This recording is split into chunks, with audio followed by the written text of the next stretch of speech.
Hello and welcome everybody. Welcome back to GRL Talks.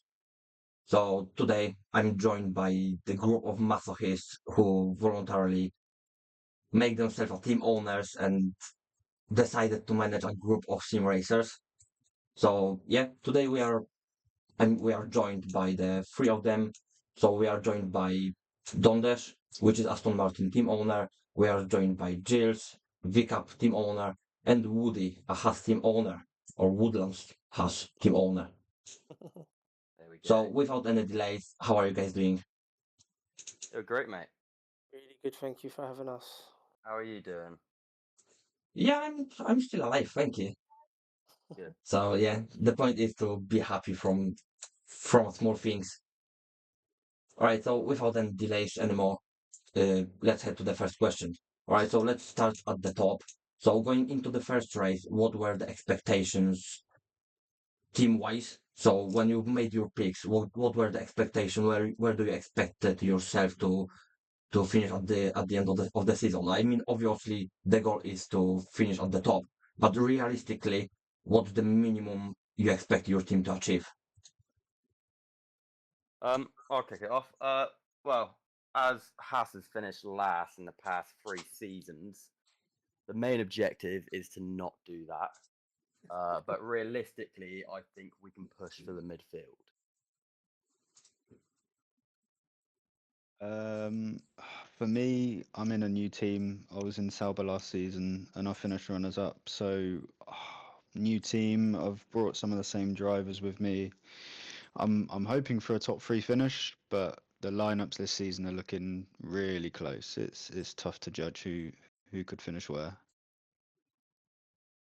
Yeah, for me, I kind of took over VCAR partway through last season. I think the last three races, and got a bug for it. The guys that I've chosen are relatively safe, but fast guys as well. I think right throughout the divisions they're quite fast. So I wanted to just improve Aston Martin's position from last season. To be honest, I feel like that would be a job well done. But we started well this so far this season. So who knows? Yeah, that sounds fair. Obviously, as you already mentioned, uh, you are looking mostly to make sure that your team stays safe from the bottom of the OCC, which sounds fair to be honest. I mean, a couple of you are just on the beginning of the journey with being a team owner, so you obviously have time to build up the teams, like build up the history behind yourself being a team owner and get to know the drivers and know how all of those things work to make sure that you maximize the potential of the team. Yeah, so obviously we are already after the round one, and we had the 6 races across the 6 divisions. So I'm not sure if you all followed all the races or watched any streams. So you, I will ask you to pick one moment of the race, your own or the race that you watched, and I'm gonna ask you what would you change performance wise. That what would be better for your team. I want to start this one because I definitely had a highlight this week where both my reserves in Division 2 stepped up to the plate and both of them DNF'd. So that was a great start in Division 2 for me. One of them got pole as well. So it was a bit of a mixed bag in terms of performance, but it's only upwards from there. Yeah, that sounds fair to be honest. So they both DNF. Were they your full-time drivers, both of them? No, both of them are reserves. I had a bit of a pickle with the Div 2 final picks, and one of my other drivers couldn't make it because of personal stuff going on at home. So I had Master Strike and Dylan step up to the plate for me in Div 2, but for one reason or another, both of them decided to make their way to the pit and take the licks to the wounds there and then, really. Yeah, that Yeah, I had sounds a, fair. I had a bit of a pit situation with a couple of drivers where they drove a bit too fast into it, causing Oh, themselves a 10-second penalty. One was a reserve driver in Div 1 who I believe finished second, but after that ended up sixth. And then another driver is, I believe it was Bolt in Div 4, who might not be. Well, I can't remember now. That's very good of me. But I had another driver that done the same thing, sped into the pits, got a 10-second penalty, a few positions back. So that's something for them to work on. Yeah, that sounds a tough one. So you can't really be responsible for that. That's the driver mistake. And yeah, very unlucky. So let's hope that they will do better in next week. But also around Silverstone, the pit lane is yeah, we know the pit lane from Silverstone. It costs more than your drivers. We saw that in Division One, and yeah, I also saw that myself in Division Three. So yeah, Jairus, anything to add? Was an okay first week for us. On a new game, it's difficult to kind of gauge pace-wise where everyone's at. I felt most of our drivers performed pretty well. There was a couple of strategic mishaps, really. Just trying to hold on the tyres a bit too long and ended up with a puncher with one or two drivers. But I think we were prepared pretty well. Luckily, in the VCARB camp, there's quite a few drivers that are quite active and helping out with setups and track data. So yeah, it's promising, and I feel like I've got a good bunch of drivers to work with. So yeah, more positive to come for next week. Yeah, that sounds good. All right, so what I'm gonna ask you, were there any surprises, like driver-wise or the team-wise? Were there any big surprises that caught your eye and make you think where did that came from? Well, bit of a different kind of surprise. I was talking to my teammate before the races. He's new, and I was just telling him a few different names. Who's a good driver? Who will be fighting at the top? One of the names I mentioned was Bray, last season's winner. And what did he come last in qualifying? I'm not John? really sure, to be honest. Yeah, he just didn't And have time to practice for this week. He was away, okay, yeah, so that just took me by surprise, and like there and then I was like, wow, what's happened there? That's the only bit really that's taken me by surprise. But other than that, it's just the first race in, so it's hard to judge everything else and see what's happening. Any more done that? To be honest, rather selfishly, one of my drivers caught me by surprise because I wasn't expecting a great deal of performance from him, but he managed to stick it in P2 in qualifying and then P6 in qualifying and then P2 in the race in Div 6, which just was way above his expectations in the contract that I gave him. So, just selfishly, just looking inwards and not at any other teams at the moment, that was the big eye opener for us. Oh, okay. So the surprises inside your team, usually the Yeah. positives, they're always a good sign for a future. But let's see if that was a one of performance because of the good track for him, or that was something that will stay for longer and he will be able to keep the consistency. Yeah, exactly. Yeah, all right. So let's talk about some bigs. So who do you think is going to be your biggest rival this season? Like team wise or driver wise? That's up to you. um, well, Ferrari's got off to a great start at the moment. They've bagged a lot of points. So everyone seems to be catching them at the moment. They've got a great driver lineup through all the divisions, but like I was saying before, it's pretty close in terms of with each team's driver picks. It's hard to tell at the moment who's kind of favourite, but Ferrari's, definitely one that's up there at the moment. Yeah, looking Yeah. at oh, go No, on, you go. you go. No, you go. No, you go. You All go. right, all You right. go. Looking at last season's OCC, Haas and Williams both towards the bottom. Williams a bit further up. But I think we're both looking to push towards the midfield, and there could be there could be like a battle there. Within my own personal driver rival, last season I had Reese in Div 6, and that could be the same this season. I'm also looking at Giles. I think I can keep up with him and push him to the limit this season. Yeah, just to add to that, in terms of like OCC, based on initial results, I'm looking at Williams and Haas and Alpine maybe as the ones to watch from a performance wise. But again, it's way too early to tell. I think after there's 14 races, I think after about 4 races, you can kind of gauge a bit of consistency from there, unless there's a spanner in the works. Ferrari, as been mentioned earlier, they scored a whole bucket load of points, and hopefully our teams can start to kind of reel them in.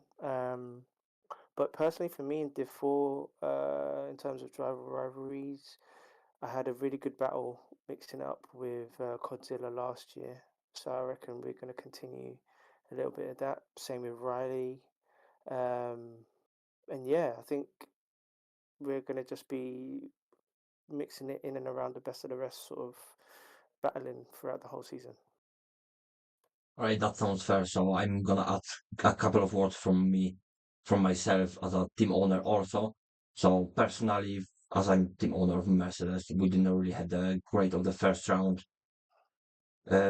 Yeah, but personally, I think still we should be able to fight for the top spot. So obviously the Ferrari probably will be my main aim, and I know that the Red Bull also got a dangerously uh, strong lineup.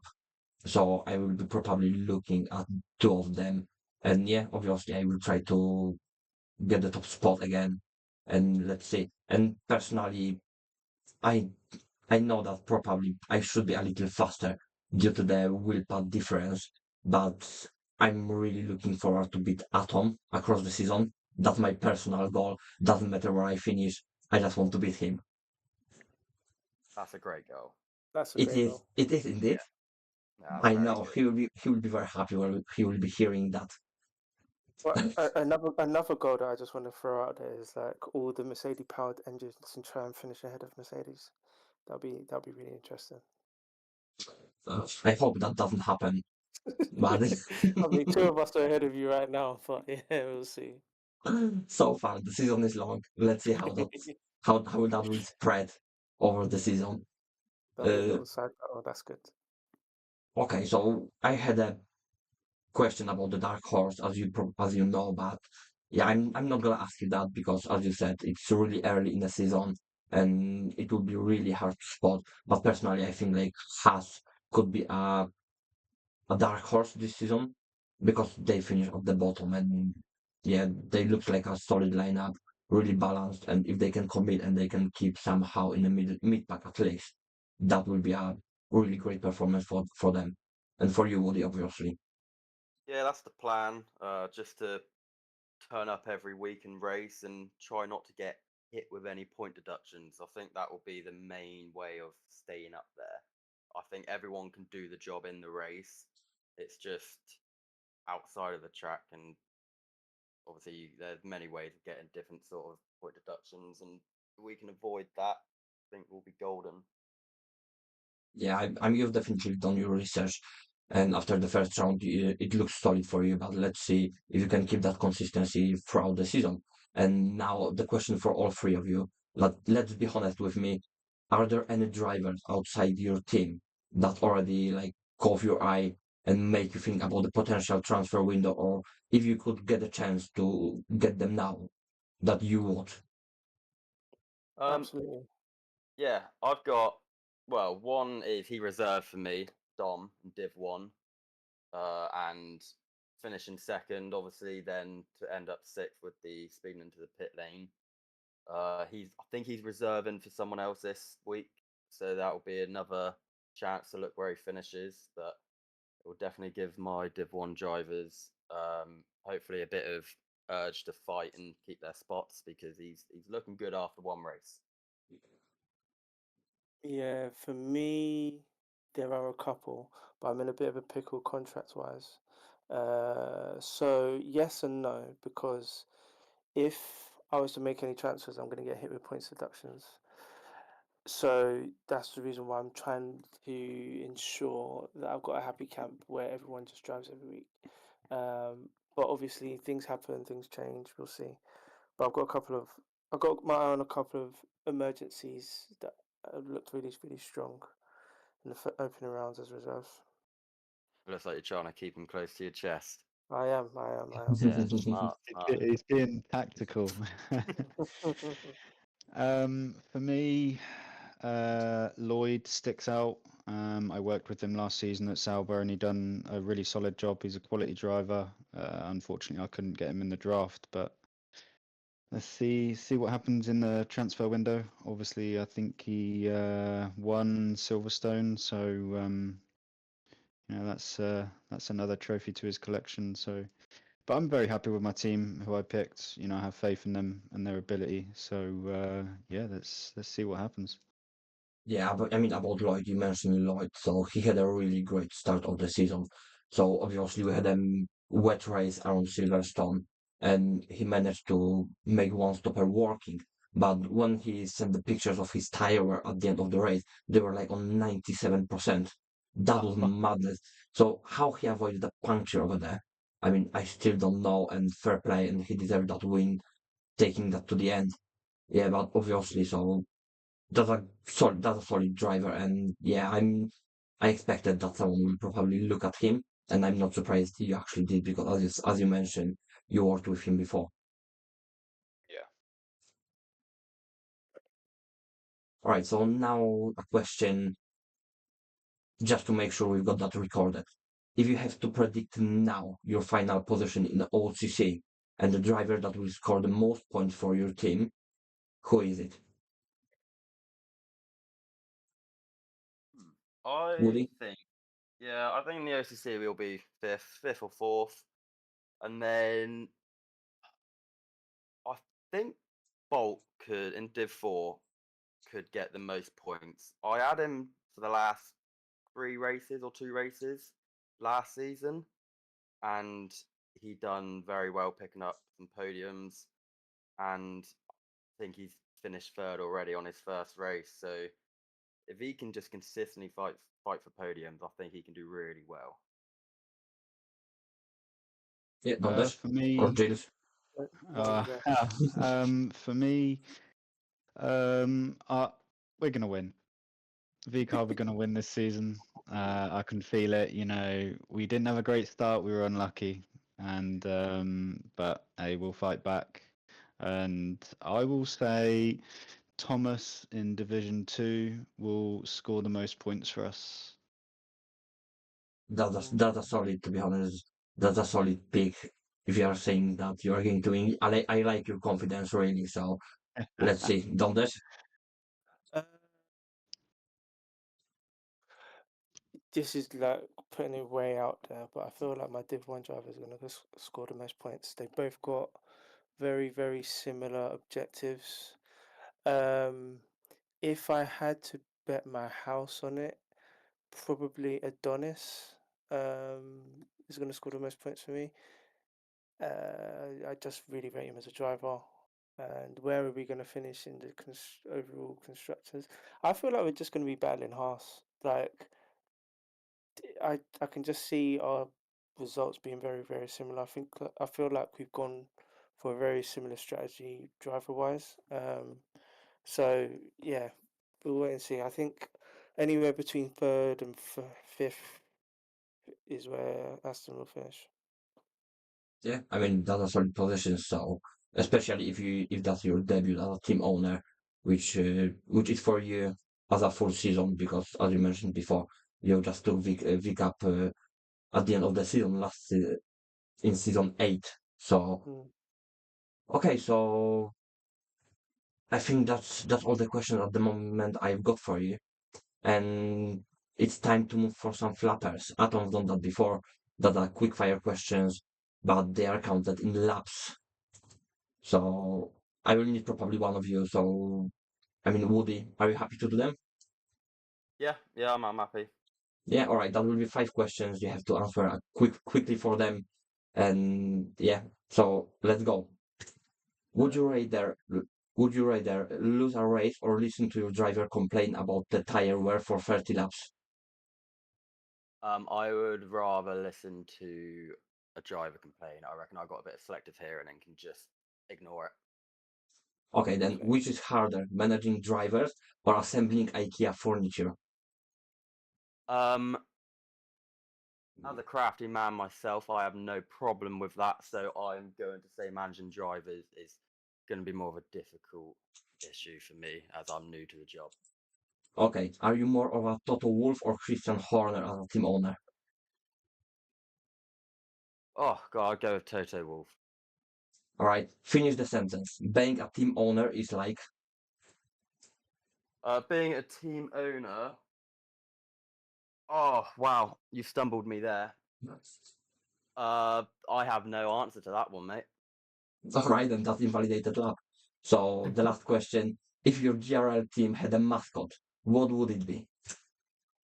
Our team had a mascot.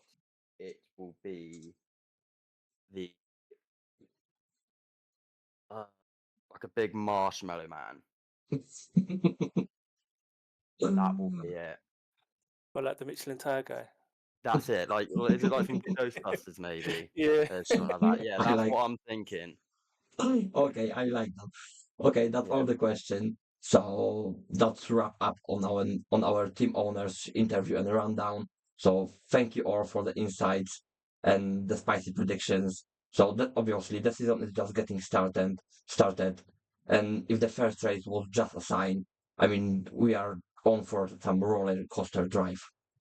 And yeah, we will be back next week with more from the paddock. And until then, GRS talks. Just stay fast, stay focused, and yeah, wait for our next episode. Thank you to all of you for coming.